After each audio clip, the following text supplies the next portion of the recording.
Oh, I'm happy to be back. It's been a while that I'm just driving. I guess like the last time, there's a lot of things going on. Like I'm slowly releasing the Toronto vlogs now, and I've just been filming that for the last 10 days or 2 weeks actually, and also filmed some cool videos like 25th birthday, the barber interview podcast. So, me and my barber, we just kind of like did a buzz cut and just kind of talked about random stuff. So that was pretty cool. Actually, one of the big topics, that I've been thinking about a lot, because I was on a flight back to London and I had 8 hours, and I just had enough. Like, to be honest, this is the problem when I'm on a flight and I love my AirPods. Like, I love AirPods. Honestly, for me they're the best tech creation for kind of headphones. And the main reason is because of the noise cancellation. It's just so good,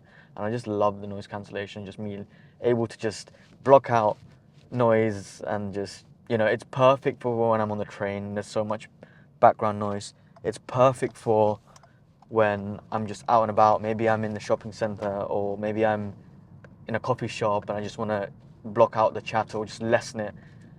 But it's even better for when you're on a plane, because the amount of noise there are on a plane, just like, the plane noise you just hear, like all the engines and like you just flying through the sky. But yeah, anyway, it's perfect for when you're on the plane, but it's not perfect when you can't connect to the screen because they don't support Bluetooth just yet.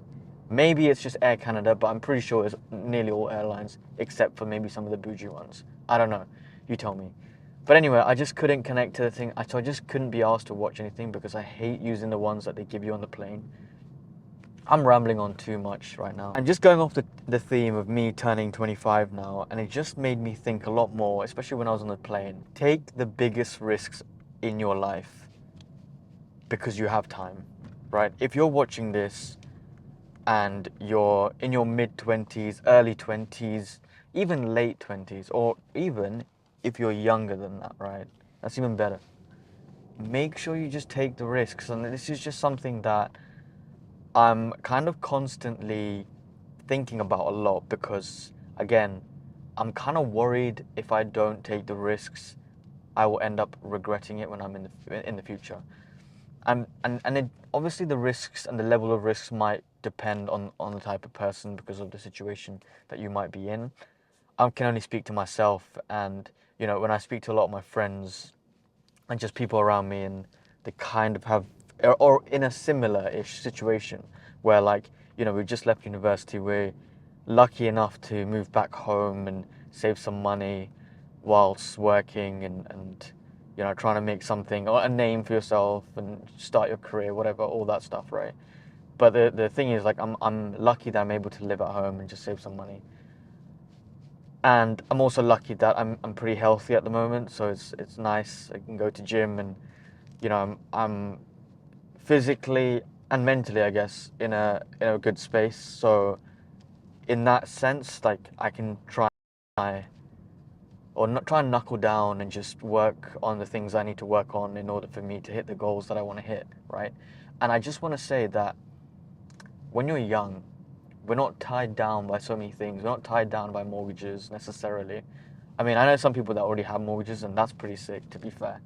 But, like, from my perspective, my experience, like, we're not tied down by these things, and like, and there are certain things that I'm very grateful for, because just simply because of the situation I'm in. So, I've got a good support network with my friends, my family. I'm able to, be consistent with going to the gym. I kind of, like, pretty much know what I want in life, so I'm trying to push and get that. So I'm not necessarily completely lost. Yeah, I'm lost, but I have some sort of idea where I want to be, and I'm kind of figuring it out as we go along. But my thing is, like, because we're so young, right, when we necessarily don't have the big issues that we would probably have further down in the line, where these things could be stuff like having kids, families to look after. Now you're not just responsible for yourself, but you're now responsible for a child. You're responsible for your significant other, and people depend on you. That's a big thing, because you're kind of expected to pull yourself together, get your life together, and start providing in that sense, or like at least start supporting, right? That's what I'm trying to say. And if you're in a position, and I feel like if you can really understand this now, especially when you're young, especially when you're in your 20s, is you don't have much time necessarily. Yeah, you might have like 10 years, right, in your 20s, but it goes like a blink of an eye. I'm 25 now, and I just remember turning 20 like it was yesterday, right? Pandemic obviously took a bit of time away, but still, you never know what could be around the corner. That's just a testament to the unexpected life occurrences. But what I'm trying to say is, if you can try and like understand that we're in a good position at the moment, then you can start to want to think about the things in the future. And you might think that potentially you might not be in the best situation, because I don't know what your circumstances are, but can you ask yourself, what about when I'm 30, 40, 45 years old? Well, how will my life look then? Like, just, it doesn't have to be a clear picture, but just have like somewhat an idea. So, for example, will I be married? Will I have kids? Will I have a business to run? Will all these things? Just try and have a clear sense of an idea, because then you can, once you have that kind of sense of idea, you can then start to think, okay, at this present day, I don't have any of that, right? I don't have any of those constraints to really worry about. But what can I worry about at the moment, and what do I worry about at the moment? And then try and find solutions, to work backwards from problems, and just basically to find the answer to solving those things. And actually, I want to make a separate video on how I've been recently doing that, and I think it's quite effective. But I'll go into that in the next one.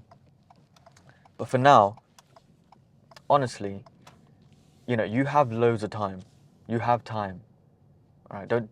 Do not waste your time on things that, you feel like are taking energy away from you, or energy that you can put towards improving yourself or getting closer to that goal, that dream goal that you have. These could be things like binge watching TV shows, or getting lost in a loophole of, I don't know, movies and YouTube videos and stuff like that, or and even TikTok and social media. It could be other things like getting mixed up in the wrong crowd. Maybe you're in you're surrounded by people that don't share like a vision. And if you really think about it, if you're surrounding yourself with these people every day or so often, you adopt subconsciously their frame of mind. And if you adopt their frame of mind and their habits, then if anything, it's taking you a step, steps away from your potential dream life. So having that in the front of your mind, and just observing, going through life each day, going through the day, and just observe yourself. Just be like, okay, cool, what am I doing right now? I'm in a car right now. I just parked up. I'm gonna go and grab some food. I've purposely made the effort now to grab quinoa. I've never really tried quinoa. Maybe tried it once, and I'm pretty sure I didn't like it. But I've literally switched up all my carbs now. So in Toronto, I was binge eating bad food. Like, I was having Chick-fil-A, because we don't have that in the UK. So I was having Chick-fil-A all the time. I was having Taco Bell, because Taco Bell there is a lot better than Taco Bell here. And I was having Chipotle. It's the same situation. I was just like eating all these things, and also for me, it was kind of like some of it was expensed. So I was just having that and enjoying that. But then when I came back, I realized, okay, I'm just getting steps away from my six-pack goal. So, you know, I made a really, really clear promise to myself that from now I'm just gonna stick to extreme, extreme eating, in the sense that I'm not going to necessarily indulge in carbs. For me, carbs is just a bit too much at the moment for productivity, mindset, and just also health as well.